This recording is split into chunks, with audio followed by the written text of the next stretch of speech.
Welcome back to The Edge. Just trust Google with your attribution, right? Nothing to see here. The Google Revenue Verification Report is out for advertisers. QRG has changed a lot, and we've got all the meats here. And a berry bonanza. Hey, by the way, we also have a public service announcement later in the show. You're listening to News from The Edge for the week of August 1st here on Edge of the Web Radio. From the Edge of the Web studios, here's what we're looking at this week. Banter, banter, banter. We're late. We're recording Thursday. We're dropping Thursday. So we're going to just plow through this. Welcome to The Edge. I'm your host, Aaron Sparks of Site Strategic, the Indianapolis-based digital marketing agency. We're covering SEO and digital marketing news each and every week, separate from our weekly interview that we drop. Tim Schmoyer is going to be our interview this week. But check out everything over at edgeofthewebradio.com. Edgeofthewebradio.com is where we host all of our content. Check out what we've been doing for the last 10 years in the digital marketing space. This is the Site Strategics Digital Marketing News Desk of Edge of the Web. We're proud to have Site Strategics as the title sponsor of the show. Very proud of the team here at Site. One of the top SEO companies in our region of the country. We're constant learners, and that's the reason for this show. So we'll talk a little bit more about what we do for our clients here in the show. Joining me this week, late in the game here, although he's very early actually, but thanks for adjusting with us as we had some technical difficulties earlier this week. Is Morty Oberstein. He's head of SEO branding over at Wix. Hi, Morty, how you doing? Thanks for having me again this week. After Exactly. you all knocked out your power. Oh my God. A gosh. transformer blew up. Literally as you're recording, like the music starts rolling and then Boom. Literally, I was Boom. about to say, welcome back to The Edge, and everything went black. I just had Yeah. screens in my studio, and I turned to Jacob going, what did you press? Press But the we red gotta roll, button. 'cause the I only big gotta red ha- button I got says another- don't press. I got another meeting, guys. No offense, but I have to record another episode for another podcast. Got Jealous? it. So we're gonna move through this. So we're not By gonna the ask. way, you shouldn't be jealous because it's a podcast that you're producing. I think. You see that? Yeah. Little teaser there for those listening. Check out coming next Tuesday, this Tuesday, the Surface Up podcast by Wix, produced by Edge of the Web Media. Edge Media Studios, but I mean, Edge Media, close enough. 877 SEO for web. Yes, we're very proud of what we've been able to create for Wix. It's a very exciting podcast. You and Crystal are just tearing it up, and it's hilarious to listen to. We actually have to go through just one session just laughing about what you guys are doing. Not about what you're doing. Laughing with Yeah, you. you're know? laughing at me. I- Crystal's wonderful, but Crystal's you're laughing wonderful. at me. I would too. She is wonderful. Exactly. I have to Yeah. edit you so much proportionally. I have to edit you so much more than I do Crystal. That's interesting. All right. Well, yeah, we're actually very happy, but yeah, you have a schedule to keep. So we're going to jump right into this. Did you, by the way, tell me when we're dropping? Yeah, we're actually going Tuesday. Is that what you're saying? That's what I think. All right. Boy, that would be a screw up if not. I record the last little segment for it. Yeah, so- it's tucked away. It's ready to go. Okay. We got it. It's all good. All right. First article on deck this week from Search Engine Land by Nicole Farley. Check it out. Google will automatically switch some advertisers' attribution models in a bold move, even for Google standards.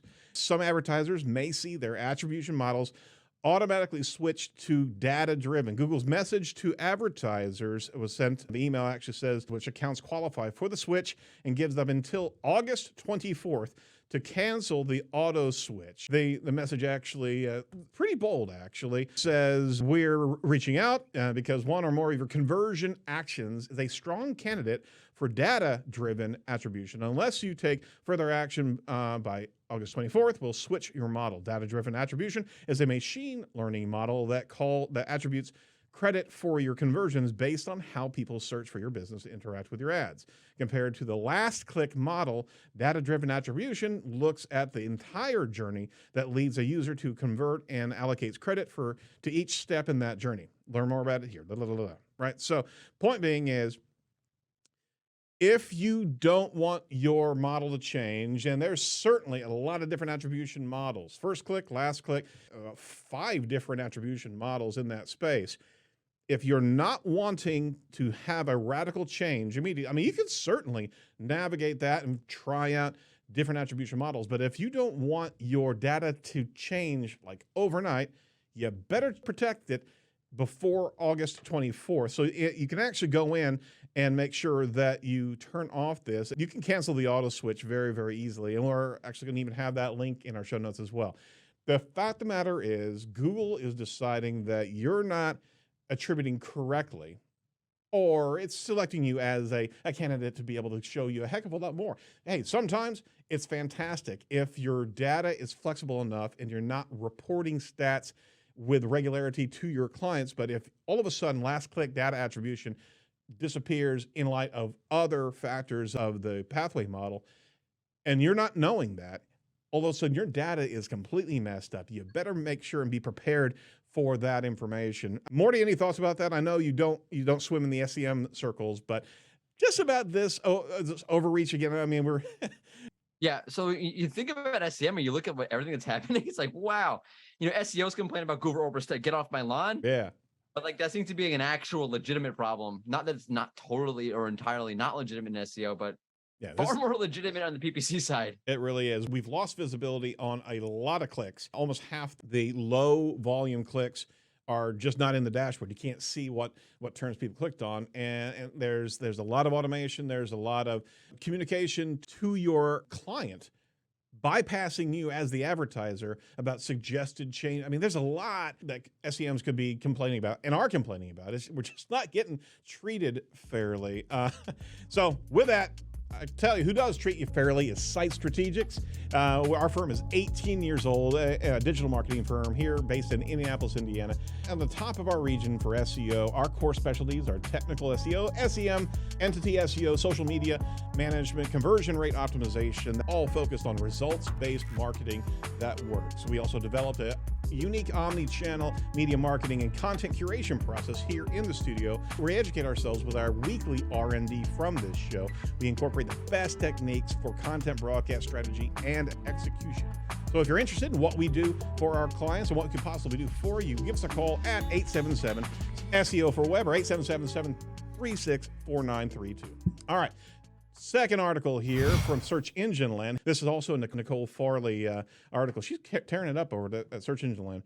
Google Revenue Verification Report confirms buyer-publisher ad spend. Now, the new report is a way for ad buyers to confirm that no hidden fees will be taken from their gross revenue without compromising privacy. Google has created a confirming gross revenue, a new solution to give ad buyers and publishers a way to verify that there were no hidden fees taken from their transactions with the ad manager. And you know what? I actually agree with this particular scenario is that the fact of the matter is we've seen time and time again ad managers taking a particular percentage out. So the full advertising fee that the ad buyer actually believes is going to those ad platforms isn't entirely getting there because they're actually taking a percentage out for whatever their management is. So you do absolutely need to have transparency on all fees that are actually being, if you're holding things in escrow, you make sure you have a full accounting of the escrow spend. Don't dip into that fee bucket just because it's invisible to your clients. That's unethical, and I do really champion this particular report. And again, it kind of breaks the bounds of SEM. This is a place where there's truth in advertising, so to speak, but it's also truth in management of advertising as well. We need more and more of that. And there's a lot of authentication and verification that's going on at the advertiser level right there that we also support. Morty, your thoughts on that? I didn't even know that was a thing. Reading the article, I'm like, wow, that's surprising. I had no idea that was a thing. It's a thing. It is truly a thing. All right. That's it. That's my commentary. Okay, so we're talking about things. Hyperspeed mode today. Absolutely. Well, we got 15 minutes left. Gotta get a cup of water in between. Let's take a break. Okay. Now, No, we're good now. Talking about things, did you know entities play a major role in SEO as opposed to keywords? Inlinks is a continued sponsor of Edge of the Web, and they focus on entities and entity data. Optimizing your content solely around keywords is a thing of the past, no pun intended. It's time to add entities into the mix and reach higher ranks using Inlinks, an award-winning software in entity SEO. Inlinks provides you with expert-level data to be able to build content around topics and subtopics of information, so Google have a better understanding of your expertise in the field. So go over to edgeofthewebradio.com/inlinks today to claim your free Inlinks account to start creating content that will outperform your competitors. That's edgeofthewebradio.com/INLINKS. All right, third article on deck here from Search Engine Land. So we have a trifecta here of Search Engine Land articles from the one and only Lily Ray. Google You were going to say Barry Schwartz. I was. You were going to say Barry Schwartz. It's very, very easy to go there.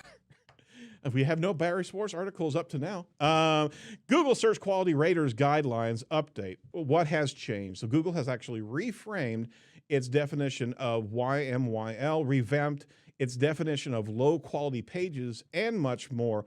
The most significant overhauls to the Google's definitions of YMYL and to the extent to which EAT, expertise, authority, and trust actually matter for page quality. So if you're not familiar with Quality Raters Guidelines, they are a document that really came to the surface in 2018, although it existed before that. What you're dealing with is about 160-page document that Google provides to its human evaluators to be able to view websites and understand and evaluate quality content, trustworthy content online. Now, how that works into the ranking model, there's been a separation there, but you better believe what they actually arm their human users, evaluators with, has a factor inside of the ranking algorithm. Maybe not now, but over time. And we certainly have seen trust and authority play a huge role in ranking over the last decade. So something to pay attention to. So whenever we see a sizable QRG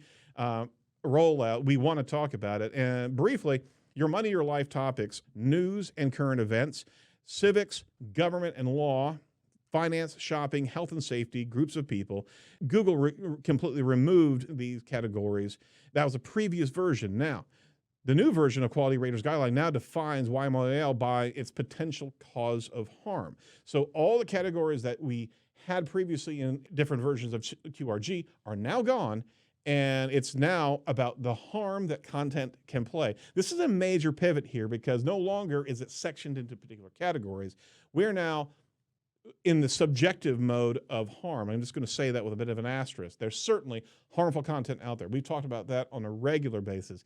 But what constitutes particular situations, it's now getting even more subjective in this space. So health and safety, financial security, these are things that are four types of content that can harm YML, content that can actually cause harm to individuals or society. So I'm going to take a pause here and toss it over to Morty. You read through this, and there's a certain insight you do have here on trust and authority as it applies to SEO. What are we really seeing here, Morty? What do you think we're seeing here in this major change? I should talk now? Yes. Oh, wow. I just had to lay the groundwork, right? Such a snarky SOB. Wow, Jergosaurus. All right, go. It's your turn. Okay, no, wait. First, I see what's going on here in this show. You do all of the SEM stuff first, so they go, oh, let's see how big of an expert I am. Mm-hmm. I sit here like an idiot waiting. Like by the time people are listening to this part, I've already totally checked out. But all right, here I go anyway. That's my subterfuge still right listening. there. I see what's going on. We'll do a stinger at the beginning for you. Okay, how about that? No, I don't care. All kidding aside, one of the cool things. So you're right. The quality rater guidelines are for the quality raters. It's not the algorithm, but you better believe that this is what Google wants to be able to do algorithmically, and is currently trying to do as much as it can algorithmically to reproduce this to the extent that it can. One of the things that's in there now is that it talks about, and Lily pulls it out as one of the quotes. It talks about that if you get something, slightly wrong or slightly misrepresents something around a YMYL topic, then that might or should be considered low quality. I think, by the way, that's happening in the algorithm currently. Yeah. And I know I could be speculating. Oh, it's not on the. I think it's already happening. I'll give you a case from the May 2022 core update. I wrote a whole piece on it for the Wix SEO Hub. You can check it out there. But one of the cases was where it was, I think, Very Well Health. Yeah, I think it's either Health Fund or Very Well Health. I think it was Very Well Health. Mm-hmm. There's 3 different levels or constructs for bipolar disorder. And one of them, the third one, is a debate whether or not it's even on the spectrum of bipolar disorder.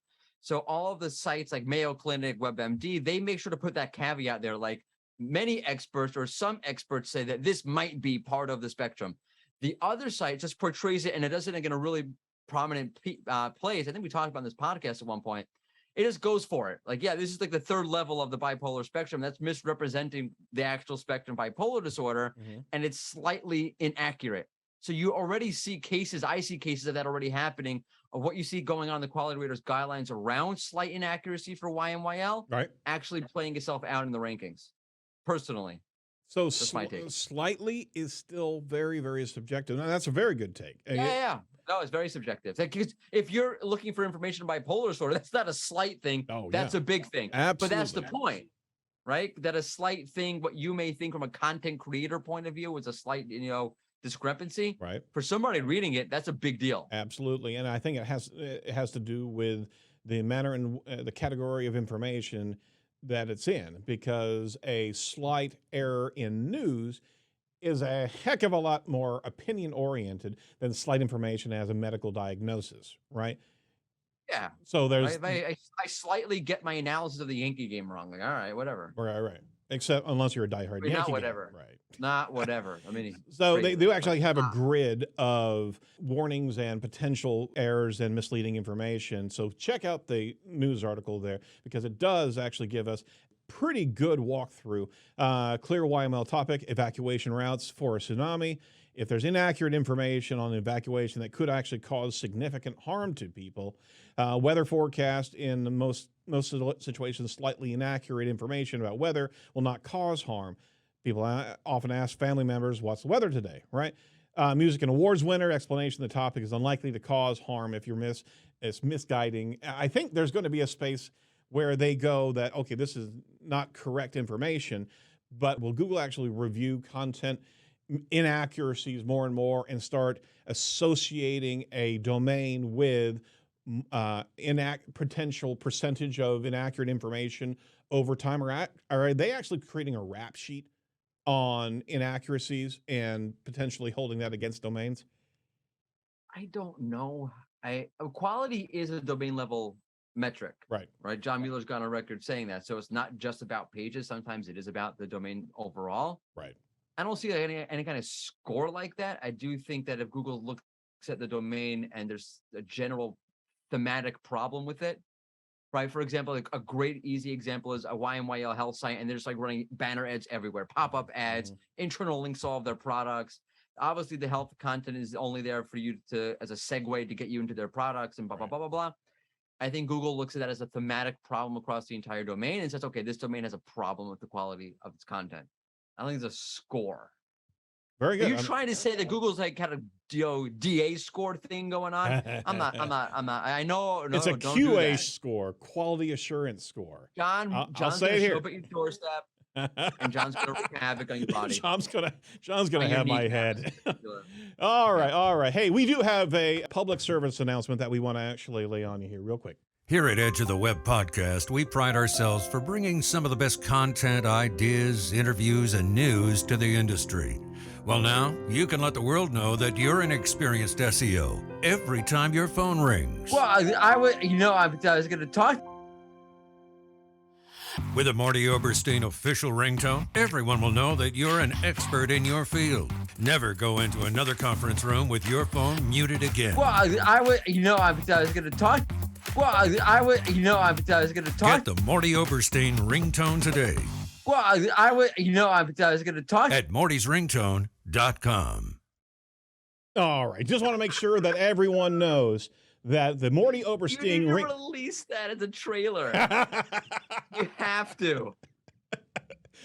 Hey, if you search Morty Oberstein ringtone, you're going to be able to find that right there at the top. First search result. We actually released that last week as we found the nugget of gold over the last 2 years working with Morty. It was a beautiful moment. We all cried over here. We really did, because we knew. It's like the one time I don't want a Wix site to ring. Go check it out. It's for the good of all SEO communities. It's brilliant, by the way.